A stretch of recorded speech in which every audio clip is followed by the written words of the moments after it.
What's up, guys? Moving on to the next communication question. So we have to state the number of zeros after each sequence of transformations is applied to f of x equals 3x squared.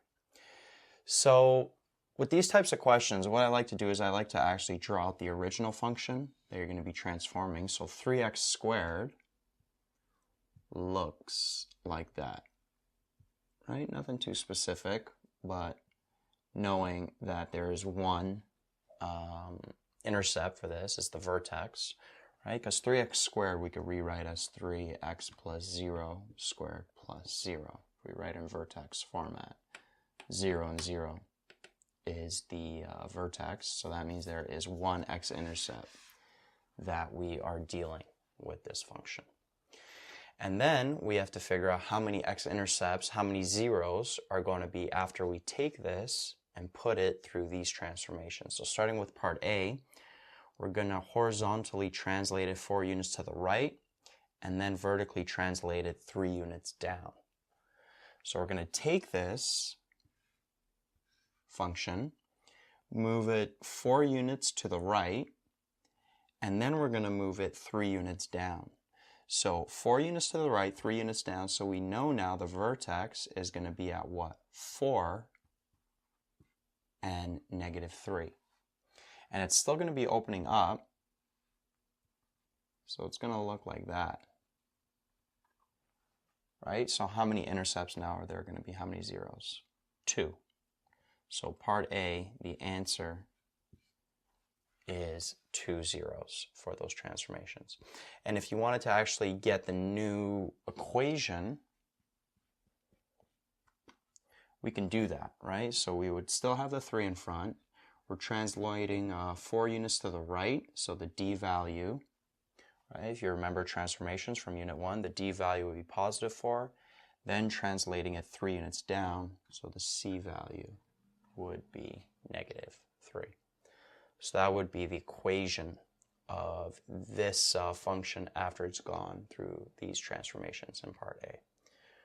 Right, so 2 zeros is the answer for part A. What about part B? So part B, we are going to horizontally compress it by 2 and then reflect it in the x-axis. So horizontally compress it by 2, so we're going to take this and horizontally compress it, right? So it's going to be a thinner parabola. And then we're going to reflect it in the x-axis. So we're going to reflect it over the x-axis. So it's going to be opening down now.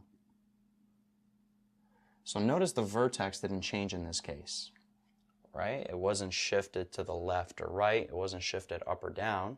So it's still at 0 and 0. It was just compressed horizontally and reflected in the x-axis. So the answer to part B is there is 1 0 still, right? The vertex is the same. And if you wanted the equation of this is actually a tougher one because of the horizontal compression. If you remember, horizontal compression deals with the k value, and then we have to flip it. So the factor we flip, so the k value is going to be 1/2. So this would be 3 1/2 x squared.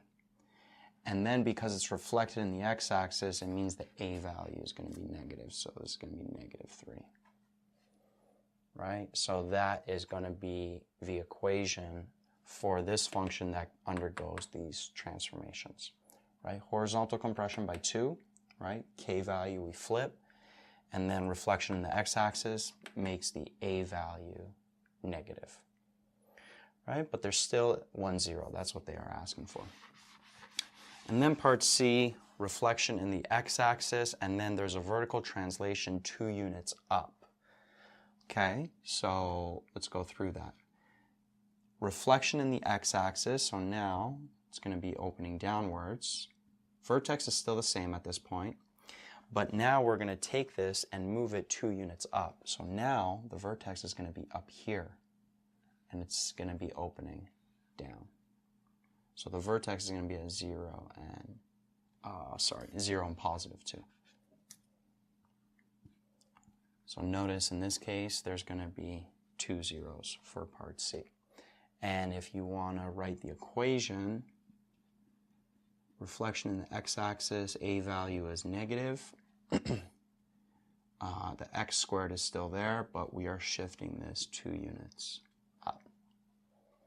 Right? So this here has 2 zeros. But again, you don't need to write the equation. You just need to draw the original function and then just kind of visually go through the transformations and then see what are the new number of zeros going to be. Right? So 2, 1, and 2, those are the answers for part A, B, and C, respectively.